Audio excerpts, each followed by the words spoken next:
Hey guys, welcome back to my parade. I'm Wendy. This is my parade of perfume. Here I am for the fourth perfume review we're going to be doing today. We're going to be talking about Oscar de la Renta, Bella Rosa. There she is. Eau de Parfum. Kind of has this neat bottle. There's a mirror. There's a placard. There's the cap. Moving on.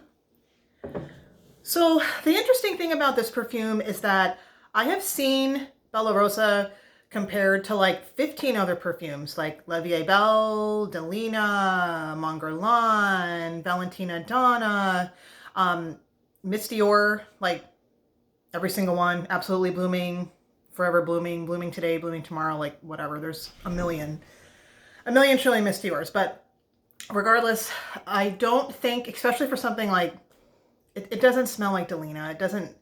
I don't even really think it smells like Mon Guerlain.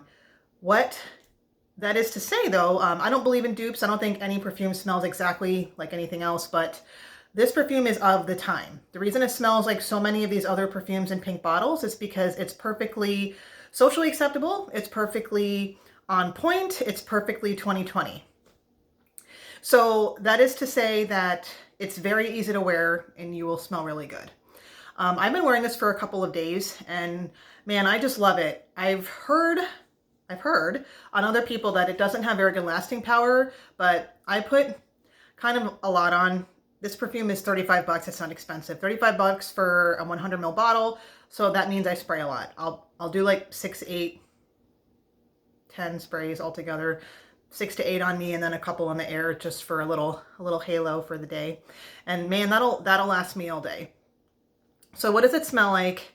I think it reminds everybody of these other perfumes because it's a little powdery and a little musky. And that sense of powder and musk is the template for the entire perfume. So any notes that are going on are kind of in that template and that brick and mortar of being powdery and being a little musky. So on top, if you don't like freesia, stay away. On top, there's a lot of freesia. The freesia is really powdery. There's a bit of iris poking through, but it's still really sweet. There's like this really nice mandarin orange rind coming through too. Kind of has that little spicy tang of like fruity pink pepper going on. As it wears down, there is the rose. Some people smell the rose right away. I don't smell the rose until I've had it on for several hours. At first it's kind of jammy almost, like a jammy rose, and then it kind of settles down a little bit. Maybe gets a little flatter, maybe more herbal in the note progression. The really cool thing too is that this actually, for being such a pink perfume, this actually has a really fun base. It's very, very ambery. And even on the top notes, I'm like, gosh, this smells so vanillic. It smells like vanilla. And I think that's because that amber, along with the powder and the musk that I was talking about, that amber is kind of just like pulsating through the entire perfume the entire time. So once it dries down, that's what you're left with. It's some amber. It's kind of sweet. There's kind of like that hint of orange left. It's a little bit less powdery than it was, but it kind of has that resinous powder going on because it's ambery. I don't smell a whole lot of sandalwood. Some people are like, oh my God, this is full of patchouli. I hate this. I don't really smell patchouli. I just kind of smell a resinous amber as it dries down. And that's what I think this perfume is. And it's funny because if I had to think of a company that would release a perfume like this, it would actually be Narciso Rodriguez. I feel like it's in that aesthetic of just having these really strong accords and then the rest of the perfume kind of fitting in the spaces. In vet med, we call that interstitial, but that's a little too medical for this.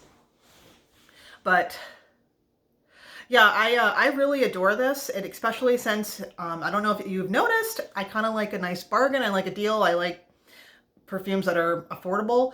Right now, this is between 35 and 40 bucks. Even on like the Nordstrom sites and stuff, it's like 50 bucks, which nowadays it's not that much money. So if you kind of like this sort of thing, I would definitely recommend even just blind buying it. I mean, it smells really good. It's sweet. It's a little powdery. It's sophisticated. I mean, there's iris and rose and all that. So it's not overly juvenile. It's girly, it's feminine, but it's not juvenile. You don't smell like a cupcake. You don't smell like anything like that. So the other thing is too, I guess that being said, if you're already a wash, if you already have Mongerlan and you already have Flower Balm and you already have Delina and you already have the whole list that I just went through, maybe you don't need this. Maybe you don't need to add to that pile. Maybe you like those perfumes better. But I really like this, and I think it's really versatile. I don't think this is going to offend anyone. So I think you can wear a shit ton of it and just spray away and go on with your merry way. So thank you, Mr. Oscar. I don't think I have any other perfumes from this house. This is the only one I have. And that's it for my review. Obviously, I like it. Highly recommended. And for the one person that's going to watch this, thank you for turning in and let me know what you think.